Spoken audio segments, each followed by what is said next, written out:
ચાલો મિત્રો, જય દ્વારકાધીશ. કેમ છો બધા? મજામાં ને? આમ તો મજામાં જ છે. તો આજે આપણે રેસીપી બનાવવાની છે ઈડલી વડા. ઈડલી વડા એટલે ખાલી ઈડલી બનાવવાની છે, અંદર મસાલો ભરી અને તૈયાર કરવાના છે. તો એના માટે એટલો રવો લઈ લીધો છે. હવે રવાને આપણે બેટર બનાવી લઈએ. તો બેટર બનાવવા માટે જો એક દહીં લઈ લીધું છે તૈયાર. ઘરે દહીં નથી એટલે તૈયાર દહીં લઈ લીધું છે. અને તો આપણે બેટર બનાવવા માટે જો રવામાં એટલું દહીં નાખ્યું છે. અને હવે છે ને 1 ચમચી કાળા નમક નાખી દઈએ આપણે.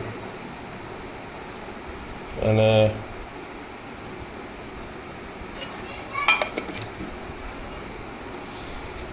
2 થી 3 ચમચી જેટલી ખાંડ નાખવાની.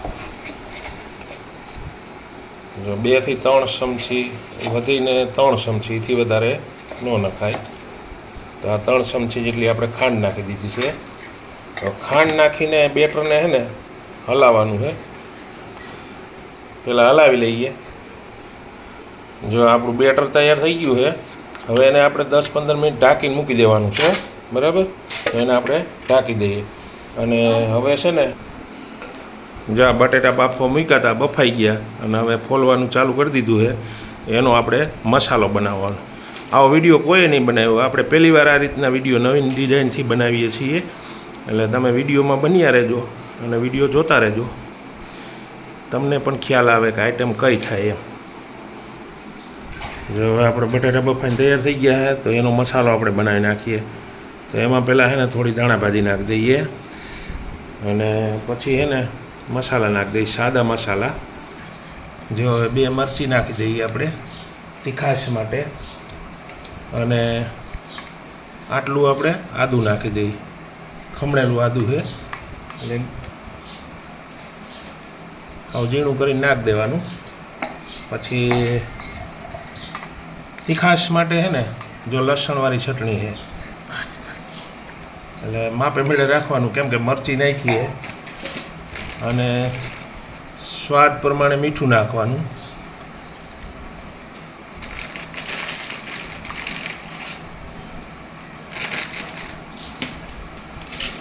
સ્વાદ પ્રમાણે મીઠું નાખવાનું. પછી અડધી ચમચી હિંગ નાખી દેવાની.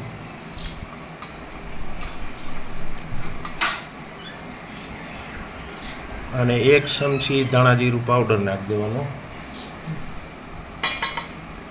અને અડધી ચમચી ગરમ મસાલો નાખી દેવાનો. આ બધું નાખી અને પછી મિક્સ કરી લેવાનું.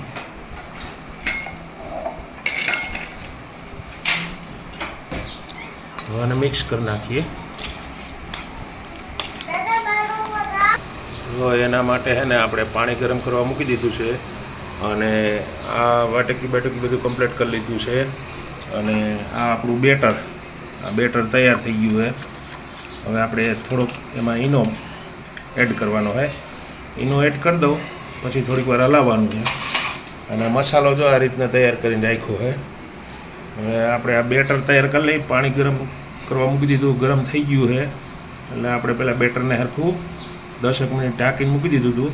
હવે તૈયાર થઈ ગયો. ઈનો નાખીને આપણે હલાવી નાખવાનું છે. જો આપણે ઈનો નાખીને હવે હલાવી નાખીએ બેટરને. ફૂલ હલાવવાનું છે એકદમ.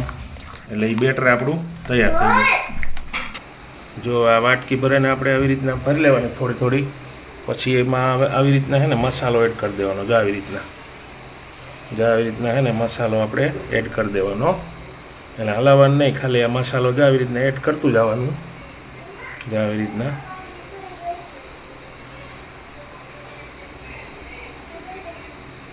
આવી રીતના મસાલો એડ કરી અને પછી છે ને પાછું બેટર એની ઉપર આખું ભરી દેવાનું આપણે.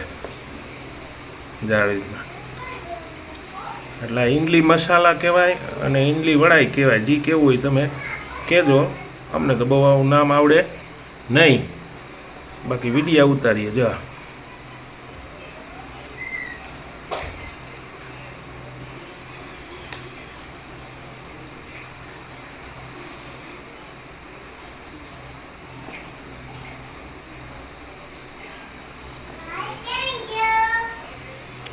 જે આવી રીતના બધા છે ને આવી રીતના ભરી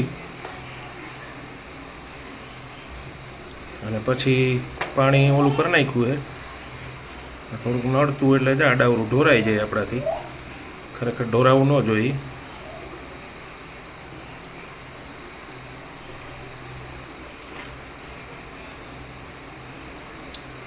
આ ભરાઈ જાય ને પછી એને આપણે મૂકી દઈએ પકવવા માટે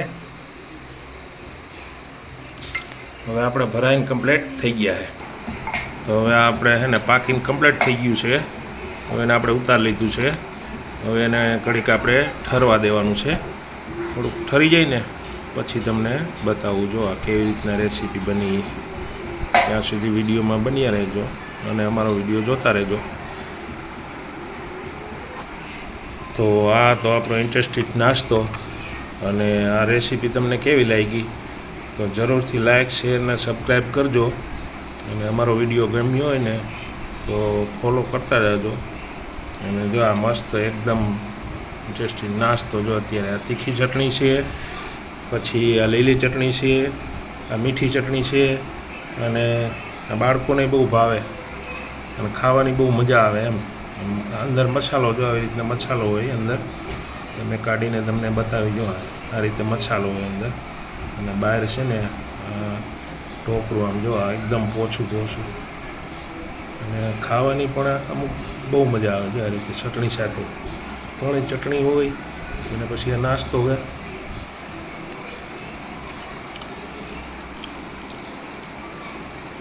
એકદમ ટેસ્ટી અને તમે પણ ટ્રાય કરજો કે રેસીપી કેવી લાગી